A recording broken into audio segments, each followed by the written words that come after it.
To the show, we are so happy to have a familiar face and also clearly a familiar voice, that of Justin Kaufmann here.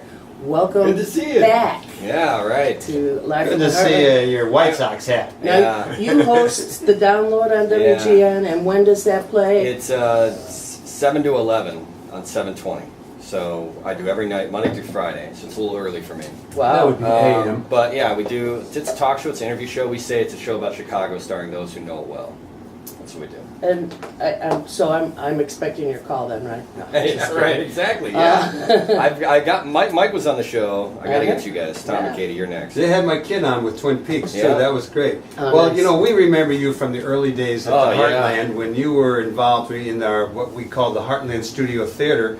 You were one of our main That's right. renters with a group called Schadenfreude. Schadenfreude. We were the So only cool. kind of, you know, evil humor, like Yeah. flipping on a banana and then you laugh at the person.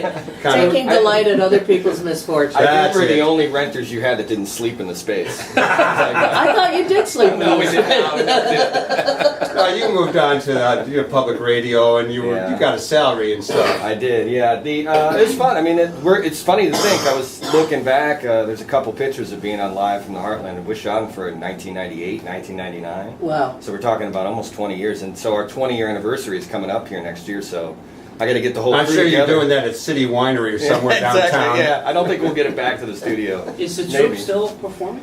We haven't in a while. I mean, I've been here, and Kate is in New York. That's Kate James, Kate right? James, yeah, Yeah. right. Some kind of distant relative, I'm sure. Adam's in LA, Sandy's in Toronto, so we're kind of spread out all Yeah, over the yeah. place. But we email and we talk all the time. So clearly the Heartland would be the place to I come know, back right? to.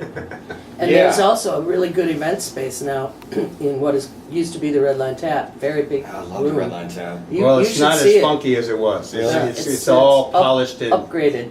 yeah, it's slick. It You know, looks good. It's such a great moment for us, not just as performers or artists, but to have that kind of community around us.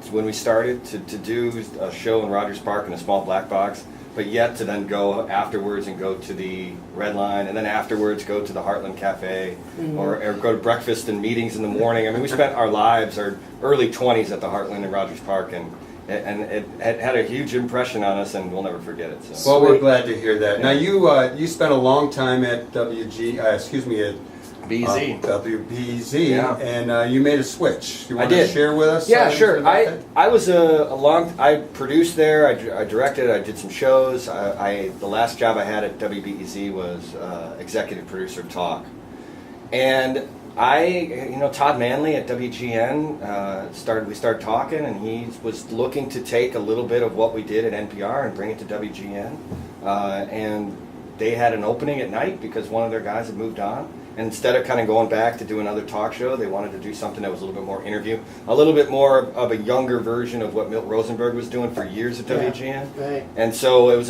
a perfect fit for us to come in. And so we were able to get Pete Zimmerman, who was working at WLS and used to work for Steve Dahl, to come over and be the producer. And the rest is history. So we're coming up on. I mean, we've done two plus years now, so we'll be coming up. But I don't know. It's You a love different. it? I do love it. I Yeah. do love it because I love BEZ, and that's I've always said no hard feelings for not working there anymore. There's no like rivalry or anything like that, and I still keep in touch with everybody, even management over there. But it's great. WGN's great. Chicago's very. I mean, you get to a certain point, and you realize you're broadcasting live on Michigan Avenue.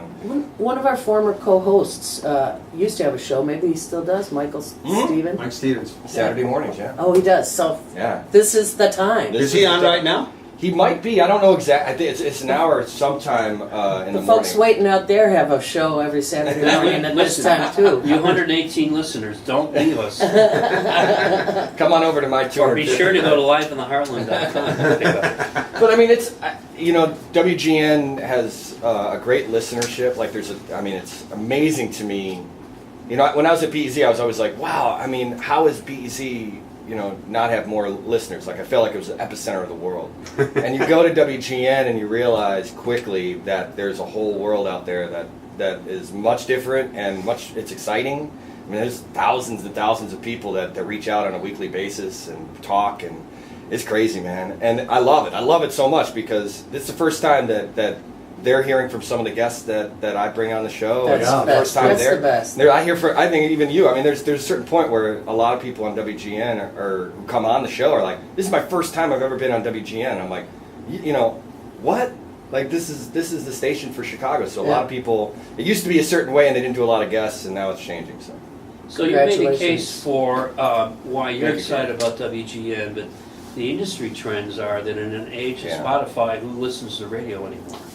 Well, So, is it an older demographic? Or It's is an it a older. mixed Well, one, or it's a mixed one. Is there a future to what you're doing? Yes. Is what I'm getting at. The 25 to 54, I don't want to get too technical, but that's an area that usually you don't play for when you're talking about AM radio. You know, an AM radio demo is probably going to be 35 to 64. It's going to be an older generation, and that's always been the case with WGN. You're seeing the numbers tick up, and the reason they are is because we have essentially committed to doing a show that is for a different audience, for a younger audience. And I don't want to sound so cliche, like, we're playing hip-hop now. That's not what we're doing. Right. But at the same time, there's the way that we do package the show, the way we get the guests on. It'll air on 720, and then it'll package to a podcast and package to web. And so a lot of people who are listening, let's say this week, like next week I've got, it's such an interesting lineup. I mean, I'll have, you know, authors. I'm trying to think. Art Shea was on this week, right? Photographer. Excellent. Right, excellent. And at the same time, Wale, who's a hip hop artist who, you know, is not someone who knows Art Shea is probably not going to know Wale. Or Mike Watt from the Minutemen is coming on to do a you know, big table, like an hour-long interview. So that I could send out the Wale, you know, on Twitter and Facebook and other places, and it catches fire. And they never listen to it actually at 9 o'clock on 7:20 a.m. You know what I mean? Like, Yeah. we're finding a way to essentially create new channels and new categories for GN Online where they didn't play before. So is it 5 days a week that you do that? Yeah. I mean, we run ourselves ragged just filling our show every That's why I've week. got Miles with me now. Yeah, but he gets it's my paid. time. It's not, He does get paid, yeah, that's right. So we would work all day on our show. Are you producing, or do you have help?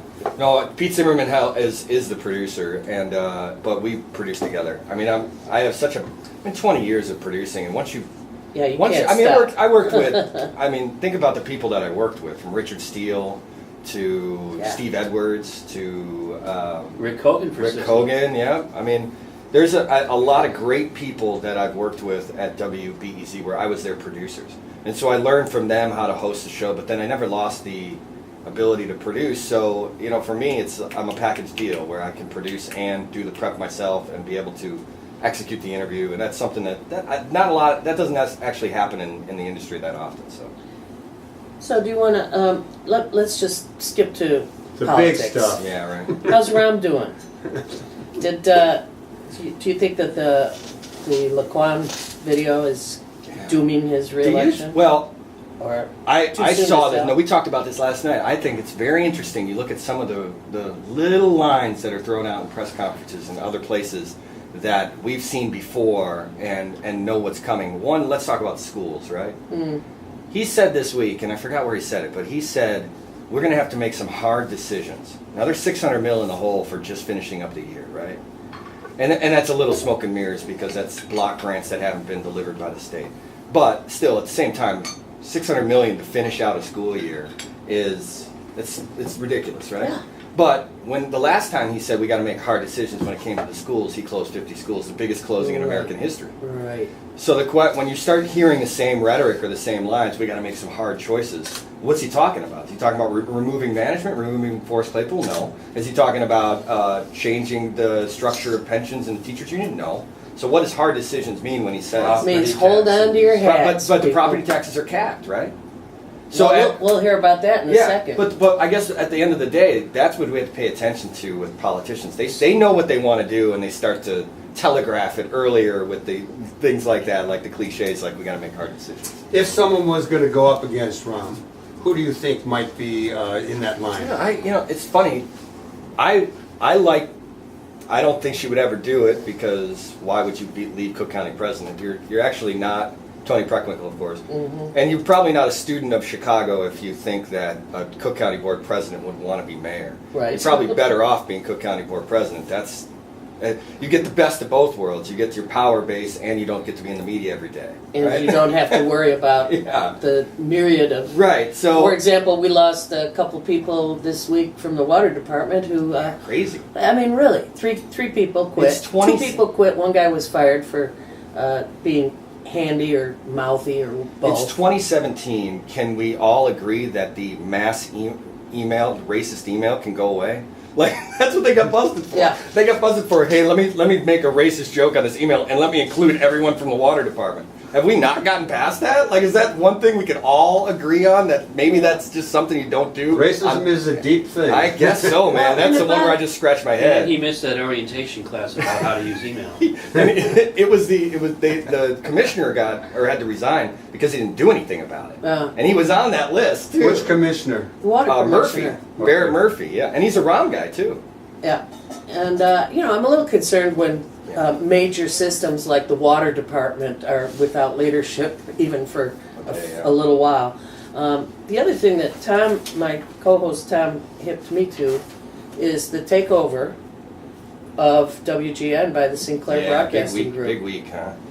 It's scary, just in the sense that that's corporate media, and I don't mean that in any sort of capital C. It's more than corporate media. It's right-wing corporate media, isn't it? Thank you. I mean, Tom's done. You've been in media for your whole life.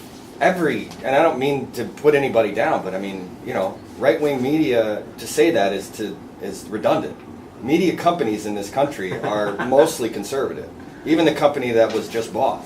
I mean, you get to a certain point, and you're not seeing. When you get to companies at the multi-million-dollar level. They're usually not companies that are like, I'm a liberal-leaning company. Like, media is usually owned by those kind of companies. So I think there's a little bit of, like the idea that, you could pull it out in this climate and we want to talk about politics and media, but I think it's the way it went about is kind of a head-scratcher, the FCC relaxing the rules.